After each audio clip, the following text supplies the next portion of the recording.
open up your eyes, you walk away. Just if only they could see it going through your paces.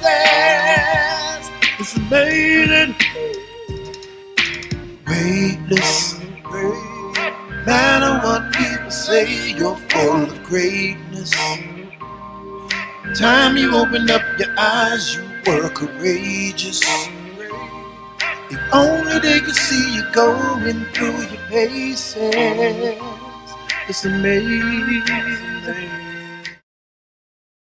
Well, we are so excited today because today is our first pre-recorded show. Usually we are here live, doing it live, but it is the day of technology, and we are what? We are futurists, and we are techno-primal here in Weightless in Mind, Body, and Spirit. And if you were around for the last show of the year with the fabulous Frank Cologne, you know what we mean when we talk about techno-primal. We're going to continue that concept today with today's guest. But before I bring her on, I want to remind us all about what this show is about. So the title is Weightless in Mind, Body, and Spirit. And yours truly, your host, is doubly board certified in family and obesity medicine, also 3-time best-selling author. I'm so proud of my book, baby, and my journal. Same title, Meditation in a Time of Madness, the book for teens, tweens, their parents, and guardians who need to thrive, and of course, the journal. So it has been so important to me to connect with all of you as we transverse these unprecedented times. And this show came out of my experience in the pandemic. I wanted to bring a show to you, my beloved audience and community, that would combine the things that we're interested in as far as medicine, health, mental health, but I also wanted to be able to address the spirit. So what does it mean to be weightless in terms of our health, mental and physical? Also, what does it mean to be weightless in terms of our spirit? And we go back and forth, freely floating between the two.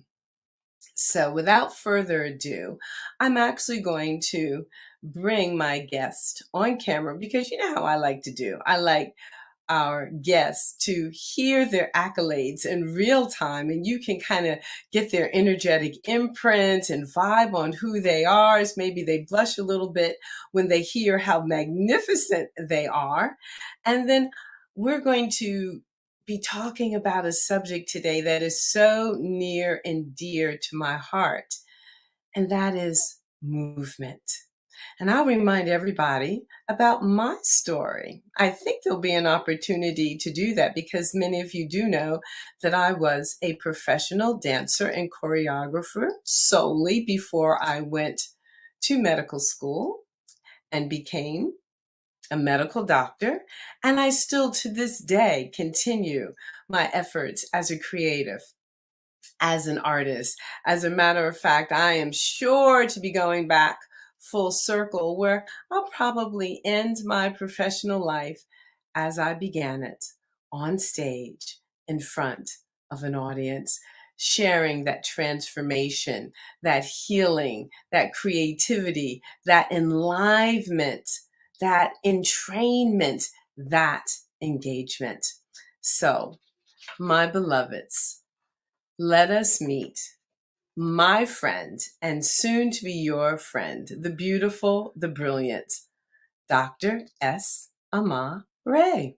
So here we go. So Dr. S. Ama Ray, TEDx speaker, has been performing, teaching, and choreographing across 3 continents for almost 30 years. She's just 10. She's just 10, you all.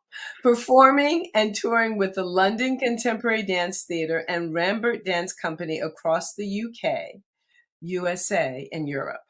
As founder and artistic director of Jazz Exchange Music and Dance Company, she was artist in residence at the Royal Opera House and South Bank Centre, UK.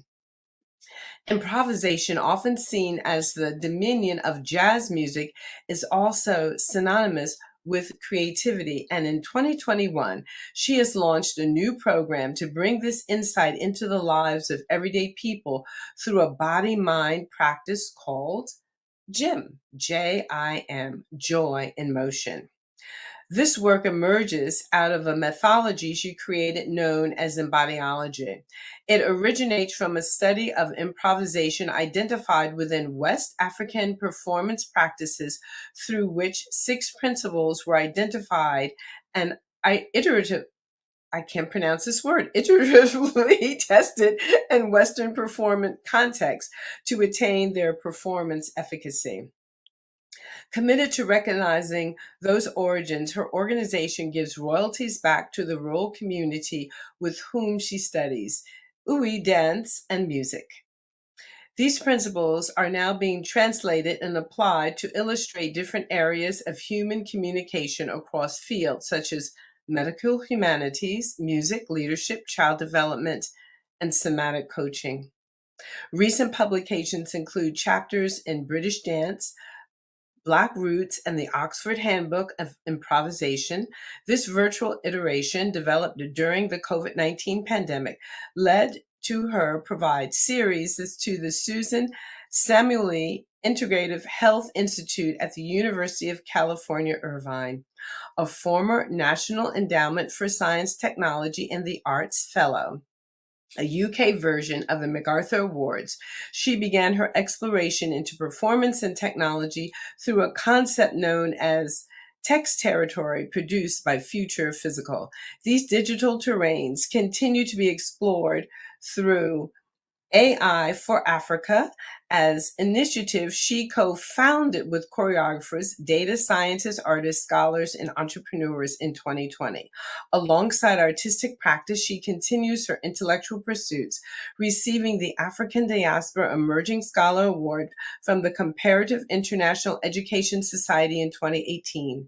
As a public intellectual, she has been an invited speaker for the United Nations, Dance USA, Princeton University, Temple University, University of Wisconsin-Madison, Atlantic Center of the Arts, Florida, and New Waves Institute, Trinidad and Tobago. Additionally, in 2017, she co-founded the Africana Institute for Creativity, Recognition, and Elevation with, I'm not even going to pronounce this, I'll ask Dr. Ahmad to pronounce this very beautiful name, and Tiffany Willoughby Herod. Currently, they are showcasing a series called Pivot. AI, CRE, and philosophy. So welcome, and you can hear all the techno primo. I'm going to go back, ask you to clean up where I was stumbling over some of those pronunciations. And welcome. This is my sister. I just feel just spiritual sister, daughter, friend, fellow traveler, dancer, and choreographer, doctor, healer of the human spirit. So, Dr. Amal, welcome to Weightless in Mind, Body, and Spirit. Thank you so much for this invitation, Dr. Carol. It's just really my pleasure to be here. And yes, when hearing my bio back, I think, oh, maybe I need to clean that up a bit too. So, but it really does span different spaces and different kinds of terrain. And the person who I started ACRE with, the Africana Institute for Creativity, Recognition and Elevation, is our most distinguished professor, Ngugi wa Thiong'o, the Kenyan writer and essayist who has made profound impact on humanity. And he happens to be a professor at University of California, Irvine, where I am now a professor also. So thank you. That seems to be where everybody is. As I learned recently, having been a speaker at the Neural Arts Symposium that took place at the University of California at Irvine early in December. But Yes. before we get to the Neuro Arts Symposium and what that gathering was about, would you mind sharing with our audience how is it that you and I came to meet? Well, it was in the midst of the pandemic. One of my dearest friends and mentors reached out to me to ask if I'd like to participate in a meditation circle that she was part of and is part of in Philadelphia. And that's Dr. Brenda Dixon Goshield. And she knew that I also engaged in meditation quite definitively as a practice. And so she offered this opportunity to come into this space. And there you were. And so many other beautiful people of color who were mostly in Philadelphia, but not only. And we were all in our own version of the pandemic crises. And this was a space of grounding that Sarah Lomax and Pamela Friedman had been developing over many years, I think more so locally. But because of the pandemic, they created this virtual version. And each of the sessions began with some yoga practices, and then there was either a featured guest that took us into the into the meditation, or Pamela would give that, and oftentimes there would be some music, some other kind of sensory input, and then we would all share a little bit afterwards. And I remember you talking about your mother, that really moved me, and so many other people also shared things that were really powerfully important to them at that time, and just over time, because I think we would meet every month, and so it became a new community for me. And there you were, just amazing to meet you and know you, and you just brought such wonderful energy to that space as well. Yeah, I do recall we started, our own little private chat was our introduction and connection. So it's been really interesting that in these virtual spaces, virtual synchronous spaces, how relationships have been able to form and how people have made these life-changing connections, even though we have never actually physically met each other. And for us, the physical meeting happened, I guess literally just a month ago. Yes, yes. And there was Which a slight prelude to that when I came to New Jersey So for that the was 2 conference. months ago. 2 Yes, months ago, yes. And then yes, the second physical meeting was a month ago. yes. Yeah. Literally. Yeah, that's right. And, So, there's still nothing like that additional dimension of being real time, real space, and you really, feel the person so completely and fully. But I do know that that initial techno primal connection through the virtual space was what got us going. And, so you, like myself, have pretty much lived your life as a dancer. How did you step into that space of being a mover, being a dancer? How old were you? When did it begin for you? I was 8 years old when I started to train formally, going to a dance studio. But for as long as I can remember, dancing at home was a really important activity that I participated in with my mum mostly. And at holiday times, we'd roll back the carpet and we would dance. And she would share with me some of her dances from back in Jamaica. My mother is from Jamaica, from the country, um, in the Blue Mountain area, Portland. And we used to have an old sort of gramophone player that we would listen to music on at home, all kinds of music actually. Um, and it was in that space where I really got my love of dance. It was really in the social space with my mother, learning those steps and then doing my own slight version of it. And then I used to love the musicals. So musicals was the other side for me, where I would dream about being able to do what I saw on screen. And eventually I started to imitate that, eventually going out into the street with my umbrella, uh, sort of pretending that I was doing singing in the rain. And I think it was at that point my mother said, "Oh, I better take this child to somewhere where she can actually learn to do this." Because I literally went outside in the rain and started to mimic singing in the rain. So funny. Oh, that's a delightful story. Mine is similar.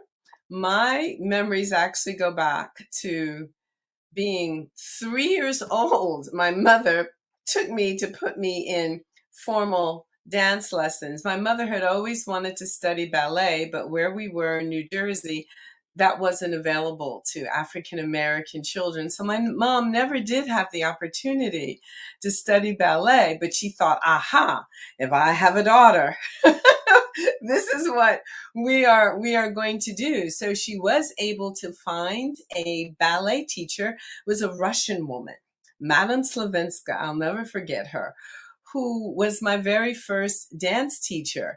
And she agreed to teach me privately because she was afraid that if she introduced this colored child into the classes with the other students, the other parents would take their children out. So for one entire year, I lived in this incredible world where I thought the world of ballet had been designed just for me. And I was the only one in it. It was this fabulous world for Madame Slavinska and I. After all, I was just 3 years old. And we would we would dance, and she would show me the costumes and the ballet slippers and the point shoes. She also had an assistant, a young African American woman whom she brought in, and that was impressive to me to see her and be in this space. I remember, kind of looking up at her, and she would have on her point shoes, and I was fascinated with that. And my father, who was really the romantic figure in our household, he had a wonderful baritone voice and he would sing. And I remember he introduced me to social dance. And I remember standing on his feet and literally, being able to feel the moves in my body as he moved with me to the rhythms of the music. And it was a lot of jazz music that was played in my household growing up as a child. And lo and behold, at the end of that first year came time for the dance recital. And this is when Madame Slavinska was going to introduce me to the rest of the school. So, and it was, the music was the Nutcracker and it was the Magic Flute. And I had learned this little solo, except for one thing. Nobody remembered to tell me that I was not the only person. Now, I'm an only child, mind you, so it's really easy for me to get into, I'm the only one, right? And so when the curtain went up and I saw all my relatives in the front row and I saw all these people and they're like, go ahead, Carol. And I knew this dance like I knew my name. That music played on because I wouldn't go out on the stage. I looked at my mother and I was like, well, why are all these people here? And then I became the inquisitive child. Do they know how to dance? Do they know what ballet is? And I'm backstage doing all of this. That music played on that day without me. And I never Oh, did go on the stage. I never did. But however, the following year, my mother had to spend a year explaining all this to me. She did find a dance teacher she said, look, and it was a New York City Rockette, a retired Rockette. And she said, well, as long as your checks don't bounce, she could be in class with anybody else. I treat everybody the same. And so she brought me in with the other children. She also brought in another young African American child. And when the recital time came around that year, both of us were on stage with everybody else. And so my debut was a little bit sideways there because my parents had some explaining to do about mm, all these other yes. people that were, in what was my world of dance. But that was my early introduction for sure. Yeah, these complications that come with race that really are so beside point, um, continue to be problem. You know, these stories then just from the 1790 to 2012 to 20, same issues still away. I do think very much about how to create spaces where people can really find another level of presence which goes beyond the surface, you know, and it's not easy. It's really not easy when people are really, you know, primed for many years to believe that these things don't go together, right? And so thank goodness for your parents that, you know, persisted and made the way for you, and that many people will continue to do so and make better choices for the future. Because that's what I think about a lot is like, what are we doing now and how is this preparing the way for the future? Not just for me now, but for the next generations. Yeah. Absolutely. The other thing that I think my parents did, and I would encourage anyone out here who's a parent or if there is a child in your life, to get them involved in the arts. I was born at which turned out to be pretty historically significant time because my parents and grandparents, they took me to the groundbreaking ceremony for Lincoln Center. Mm. And then afterwards, we went to dinner in a very, very, very, very, very fancy restaurant. And I was an early reader, and I remember, the waitress coming out, presenting the menus, a bit precocious because I remember I declined the child's menu, and my mother looked at her and said, that's all right. And then I looked at the selections on the menu, and I remember I couldn't read everything that was on the menu, but I saw that they had something that said saffron rice. And I remember the color of that saffron. And again, my parents and they used to read to me every day.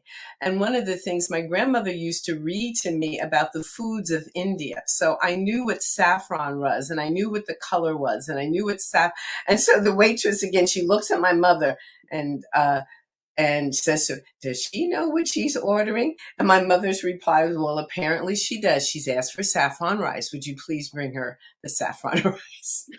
But it's this exposure to the world of music, of food, and sure enough, here it is. It's played out. Food as medicine, movement as medicine, Mm. in my life. And then I was there at the debut of Arthur Mitchell for New York City Ballet. My mother understood how these things would be important. My father understood how these things would be important. And to see him come out and dance Afternoon of a Faun, to see him do the duet Mm. of Bugaku with Suzanne Farrell, Yes. it's like that vision, that energetic Life imprint change. will Yes. go to heaven with me. It's just, Yes. I was so amazed. And Arthur Mitchell and my father have the same beautiful complexion. So for me to see a man that looked like my father moving with the power and grace, I was there at City Center at the premiere of the Alvin Ailey American Dance Center. Who knew? That's Wow. where my professional career as a dancer would take off. But to see the beauty of that first Revelations, which again, who knew?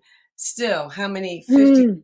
years later, still being danced, still bringing audiences to its feet because of the universality that has been shown through dance. So let me go and step into your world and your experiences that bring you here. And you are now bringing us two concepts: joy in motion and embodiology. I don't know which one you want to talk about first, but let's go either one. Sure. I think I'll start at the beginning, which is embodiology. Embodiology is a practice, it's a theory It's a paradigm, it's a worldview of integrating the body and the mind through movement. And I discovered very specific principles through studying performance in West Africa, in Ghana, and more specifically with a community of people in a village called Kopea, and they're Ewe speaking peoples who are spread throughout different parts of West Africa. They're also in Benin, they're in Togo, and also in parts of Ghana. And they're a culture that's rich in music, dance, and what we might think of as traditional practices. And I've always been fascinated with improvisation. So, as was mentioned in my biography, there has been a part of my career that's been really intertwined with jazz music and jazz musicians. And through working with jazz musicians, I really came to see that improvisation was critical to the expression of the music. Like jazz dance for me made no sense at a certain point once I discovered, well, there are these two forms. Once upon a time, they were married and then they got somehow disconnected. What does it mean to bring them back together? It means improvisation. So for many years, 20 something years, I've been really focused on my creative world, bringing these two forms together. And then intellectually, I've been very fascinated as to what makes improvisation arise. Why is it so insistent within African cultures all around the world? So my inquiry then took me beyond the music itself because I was only getting certain measures of answers looking here in the diaspora. So going back to the continent, looking at music and dance forms, I began to see certain principles that were showing up. And these principles are dynamic rhythm, which may seem obvious, but in the context of Ewe music and dance, language is intimately tied to rhythm.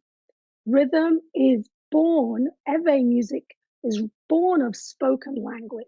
So the rhythm, the intonation, the tonality of speech, that is what is played by the drum. So quite enlightening understanding. So right from the get-go, the movement, rhythm, it's about communication. It's not simply about passage of time. There's an intimate back and forth between people. And then there's what I call fractal codes, which are ways in which we repeat and iterate and find newness within certain boundaries. And then there's inner sensing and balance, which is to do with our interior world, our sense of movement, our imagination, our intuition. There's play and decision making, which is an intentional way of engaging. It can also be very playful too, in the sense of we don't always make decisions that we know the outcome of. We may choose to disrupt, and that can then cause all kinds of potentials. Or we can choose to not participate. That's also a decision. And therefore also cause other things to take shape. And then there's collaborative competition. And we might think of that as a bit of an oxymoron, right? Competition, collaboration. But it's the idea that competition is collaborative to inspire us to reach a higher level of our creativity. So it's not about somebody winning and somebody losing, but it's more so about an exchange. And then there's audience proxemics. So the idea that the audience matters. So the proximity of the audience to the performer is almost like a porous boundary. So the audience could be the expert that actually comes into the space and contributes. The audience is also well heeled. They understand. One assumes, one would make the assumption that the audience has knowledge, not that they're just a blank canvas waiting for me to give, but actually they're judicious. They're watching with discernment. And that discernment could actually move them to actually also perform. So there's that porosity. So they're the six concepts, the six principles that actually found everything that I do in relation to embodiology. So I teach these principles through specific exercises and tasks. It's very integrated with music. And it's been astounding to see how many different types of people. I started off working most directly with performers, but through the pandemic, through these trials and tribulations that we've had, I've used this as a space to build community, and people have continued to come back. And the word has gotten out there that there is healing in this space. There is upliftment, there's optimization, there's all kinds of opportunities for us to grow through this intelligence that we have when we really listen to our bodies and we give it uh, attention and direction, and not assume that it's just our body, but there's a whole myriad of possibility here. It is, and it is so fantastic. I mean, the minute I heard just a one or two sentence description of it, I said, "Oh, I got it." This is so exciting to me. We see a lot of things out here, in the healing space, in the well-being space. One of my tenets of the way I practice medicine with individuals as well as with groups is using principles of movement as medicine. And of course, trained in ballet, in jazz, improvisation also is, my preferred. I think that's another reason why we link so Mm, much. I love improvisation so much. And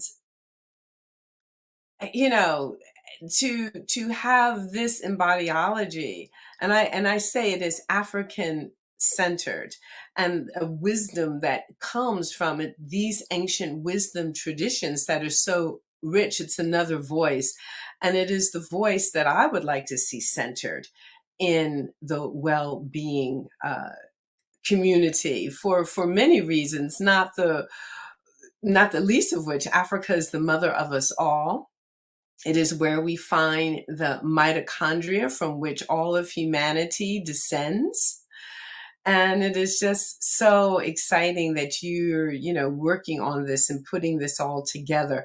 We have a couple of comments that I'd love to share. One is, arts are the bridges between all communities. And yes, this is the bridge, not between all communities, between all of life, for me, between planets. The and and I'm saying planets. I think there are other life forms out there that we little egocentric humans have as yet to discover, or as yet to they have chosen not to reveal themselves to us in their fullness as yet. And then another absolutely. comment: disruption through non-participation. Wow, what a concept. Yes, the power of choosing not to participate. Absolutely. Absolutely. And through this pandemic, you talked about the community that Mm. has arisen, and I would love it if you would talk a little bit about Jim, or Joy in Motion. Yes. So when the pandemic hit, I immediately sought, as we all did, to create communities, connections with people. And I really didn't know how I was going to translate this in person studio practice to a virtual space. I really did not have the answers, but I just knew showing up was really important. And in that showing up, the first thing I felt was really necessary to ground us was meditation. So, although I didn't mention that in the beginning, when we think about dynamic rhythm, we also think about space and silence and the power of just connecting to ourselves in this very grounding way, connecting to our breath, which is the cornerstone of rhythm.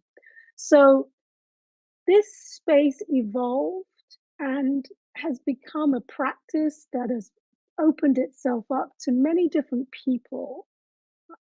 administrators, visual artists, medical doctors, body workers, um, all sorts of folk coming from different places and even different countries.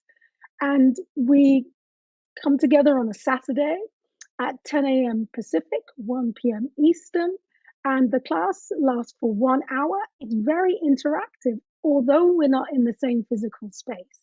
And I think we could even share a little of the video, which will give people a sense of what the space is like, and indeed give you an opportunity to hear what people actually say about the experience.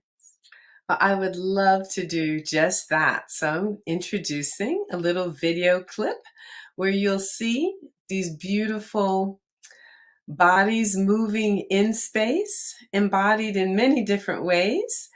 And let's see, and also hear their comments. So here we go. And this was pre-gym. This is when it was called virtual embodiology. Getting out of your head and being able to use your own space. I'm writing now, and now I feel awakened to continue writing and just continue being creative and letting my thoughts flow in a productive manner. And even when I'm not on this call, I can exercise what we just did. It was nice to be in a free space again. I've forgotten the nice vibes that you get from just being able to move at your own pace, in your own way. However, it was quite liberating. As it went on, I realized that what I was trying to do was undo anxiety. There was just a lot of anxiety, and I'm in touch with it, and soothing and opening and grounding.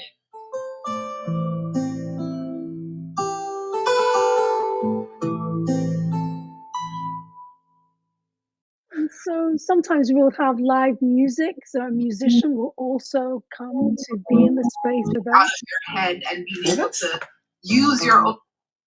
And that's also such a beautiful additional layer of interactivity when people also see, my movement is inspiring the sound, or this sound is then impacting how I move and how I sense, how I feel, how I think.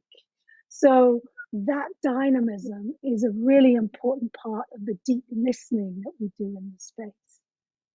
Yeah, beautiful, beautiful. How important do you feel, or how essential do you feel people learning to listen to their bodies is in terms of the evolution of humanity, given what's going on now? People had this idea that the pandemic would come and go. It would be over. People a year ago were thinking, oh, vaccination. And as we entered 2022, it would be something in the past. Yet it is still very much present and very much with us. So what is this saying about our future in terms of the potential of your work? Wow, that's a huge question, and I definitely in the sea of it, the play of it, understanding as I am how disconnected many people are. Admittedly, they will tell you how disconnected they are from their bodies, and since this is not something I've ever been privy to, as long as I can remember, I've been deeply connected to my body. I mean, dancers can also be disembodied. I will touch on that later. But I've always been someone who's had an inquiring mind, and that mind is my body. And so I think as we move deeper into this next phase of this pandemic, being able to think with our entirety, with our entire body schema enlivened, is giving us an opportunity to see more choices. Right now, everyone thinks that and feels that the pandemic is lessening their choices. And in obvious ways, it is doing that.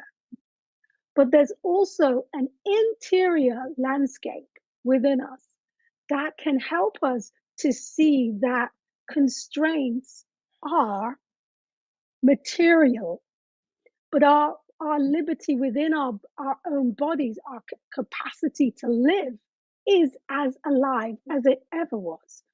Our material concerns are outside of us. But what is the aliveness that is with us? And what balance do we need to bring to our self-awareness to be in mental balance, to have calmness of mind, to not be triggered by your own home environment that you've set up as a place to live.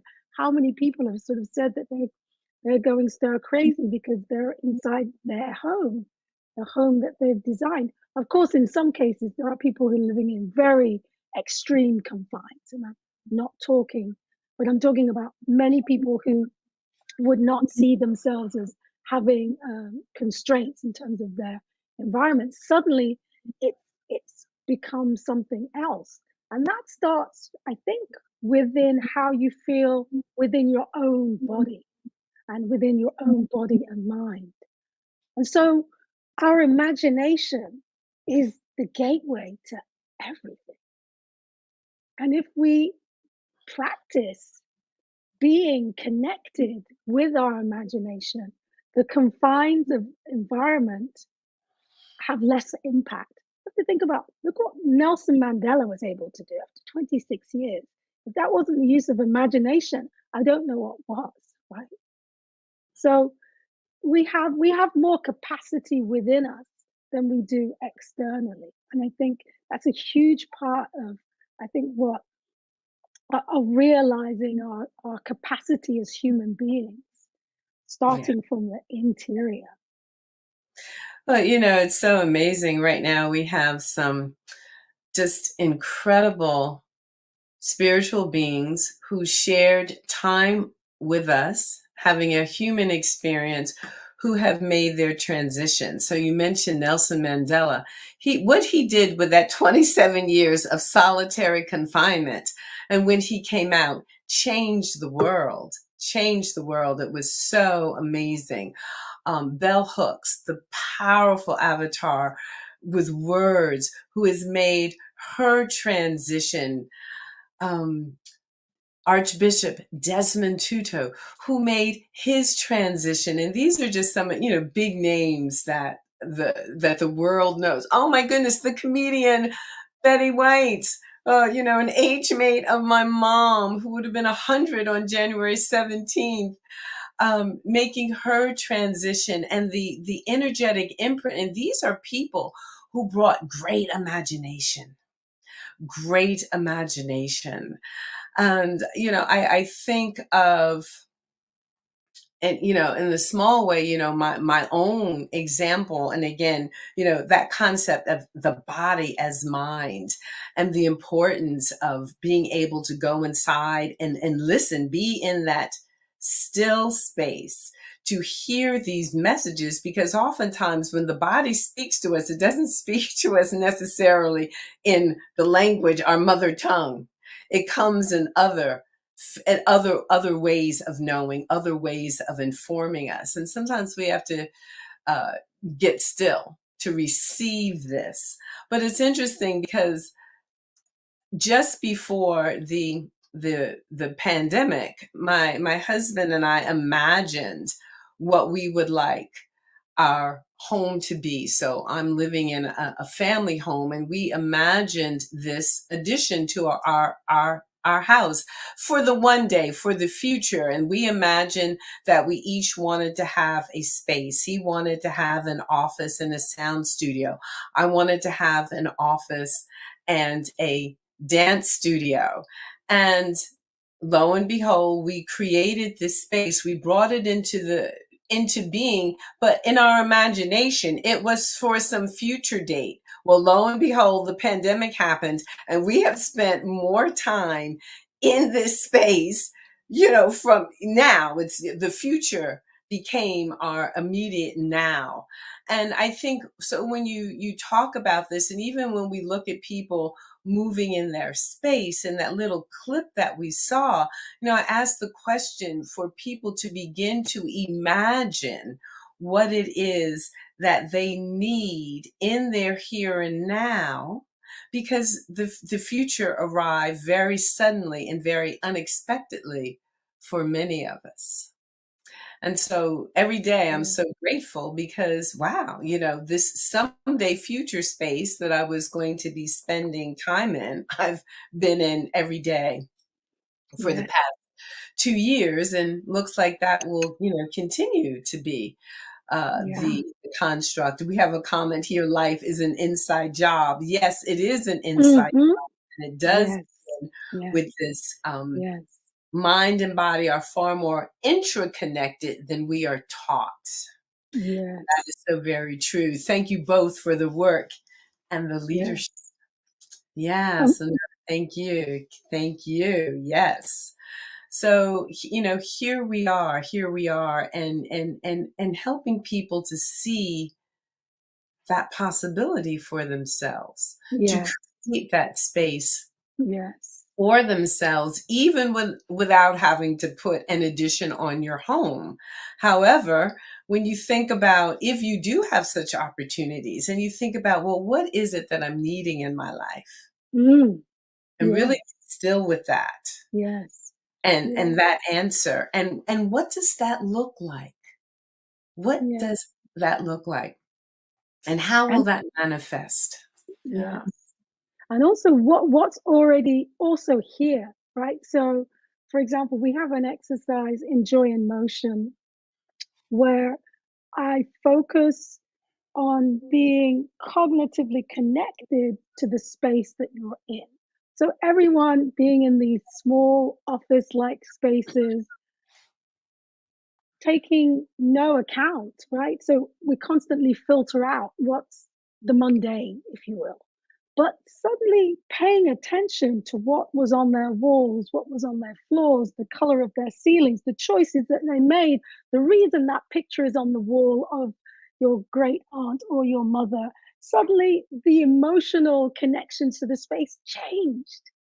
And seeing that and hearing, because that's the other part in the class, is that the participants also, we do popcorn feedback. So you immediately respond with what the experience was of a particular exercise.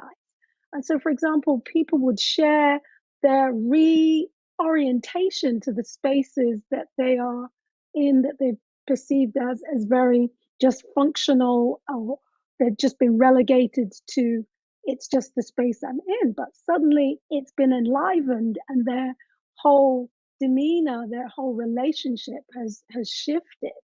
And those kinds of moments were enlarging. Suddenly people felt less confined, more connected, and more in gratitude, actually. So I have a question. How do you teach people to make a choice to grow beyond the boxes that they fit in, or that they've been taught to check off? How do we teach people how to grow beyond that? It's really a sense, for me, it's really a sensory journey. So we start with our breath. Most of the time, people are breathing from up here. So that's the sort of fight or flight. And I'm sure you've got the proper medical terms for this, where they're really just about, okay, I'm just in a defensive mode. I'm ready to do whatever I need to do. They never settle. This is where I'm saying people don't have that connection, because they're cut off. It's just like, okay, what action do I need to take to keep going? And to some extent, I can really appreciate that. But that's a constant state. And so we need to get beyond that constant state of anxiety or semi anxiety to dwell inside the fullness. And through connecting to your body as your living instrument that can shape literally direction in space, can form uh, new ways of making more movement possible, right? Being able to fill your body with connection between your top of your head and your tailbone, to feel the expansion of your shoulder blades, to feel that grounding in your feet, is to be more present. And with these levels of sinew, granular connection to the self, firstly through the breath, that's the entry point, and then connecting that then with rhythm and a sense of play, we can shift the mood quite dramatically in ways that can really shift whatever the concern is and open a way to new possibility. And these disruptions that actually are engagements, like through engaging the body, we can break out of the confines of the ways in which we've thought about even doing a simple thing like bending our knees and stretching our arms, but living inside of it, and then doing it playfully in the context of rhythm, and then discovering then how you can then design with it. How can I be creative with these really simple ideas? And then how can I make that more complex and more uniquely me? That's the play. That's when people realize, wow, I can be a poet with this body too. And that's what's been extremely gratifying to see, the poetry that lives within everyone, if they're given the granular way in. And it takes some time to do that, but the outcomes are remarkable. Yes, the outcome is really, really amazing. And I just want to make sure our guests have been so very generous, and you have been today. And I always tell people, take advantage. So there is embodyology.com. You could go there and find out all things Embodyology. Can check out that. So be sure, listener, to go and, look up this website, soak it up. There are wonderful things there.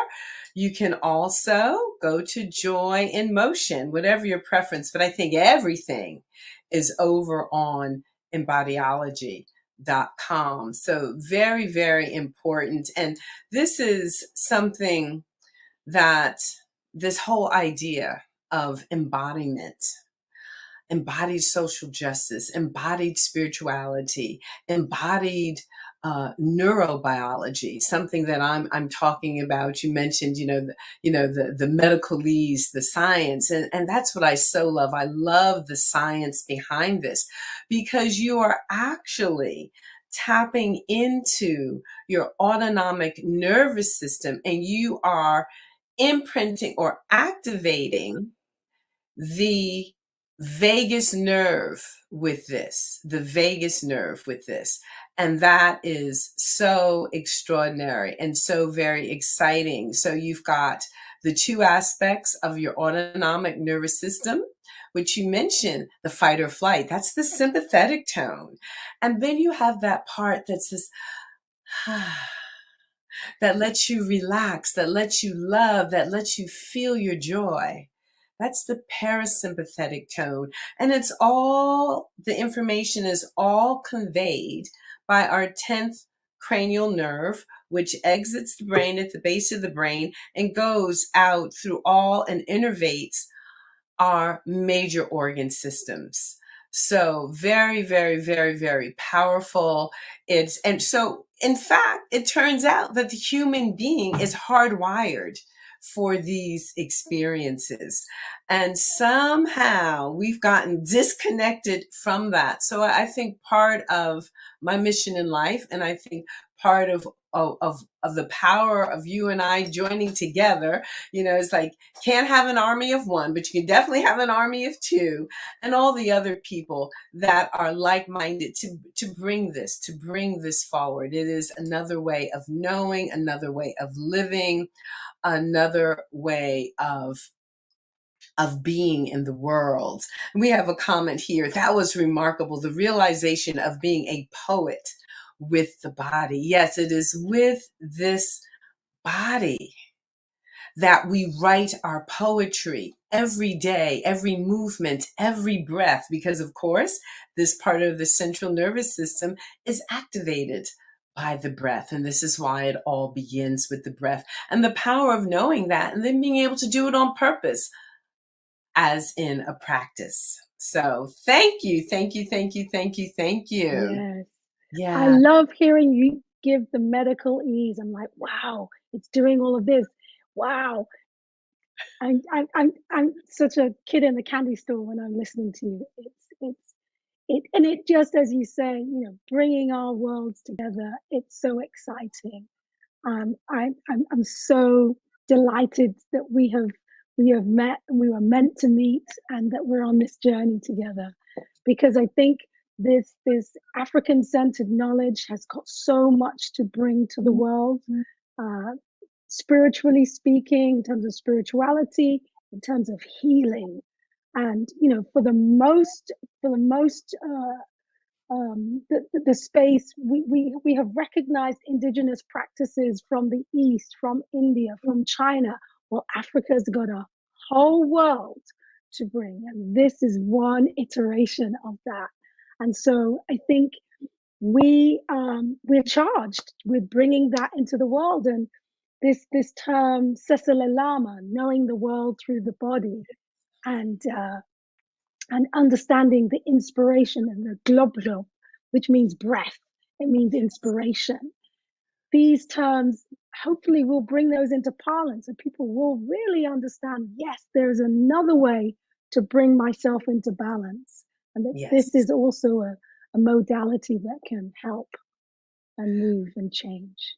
Well, I hope that you will come back. We have to do a whole show centered around Sesalama, right? This way of knowing and being and introducing this rich vocabulary to this audience. And that's also something I feel very compelled to do, to introduce the vibration of this language from our mother, the continent of Africa, composed of 54 countries, and all the many cultures that represents. And this is just some of the, just a little bit of the vocabulary that we can bring forward, just as we hear words like namaste, Reiki, prana, these words that have been brought forward from other cultures. There is a rich energetic imprint that's coming from the mother that I can't wait to introduce in 2022.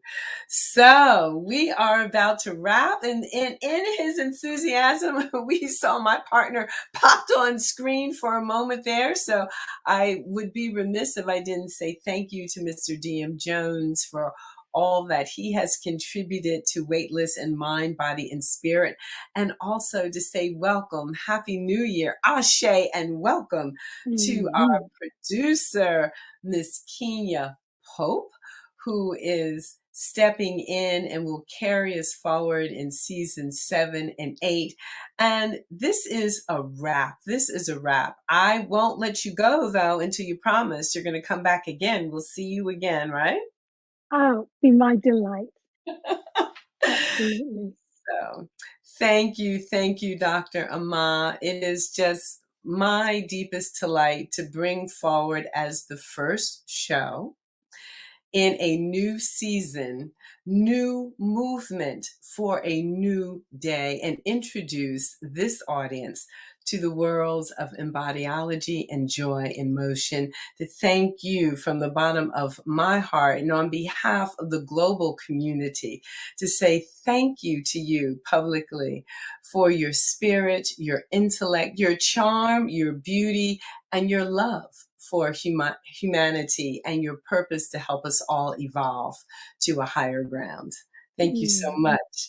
And everybody, I'm going to ask Kenny Brazil Hamilton to play us out. We'll see you right back here on January 16th, and we will be exploring the world of holistic and naturopathic medicine when we come back on January 16th. So here we go. Till next time.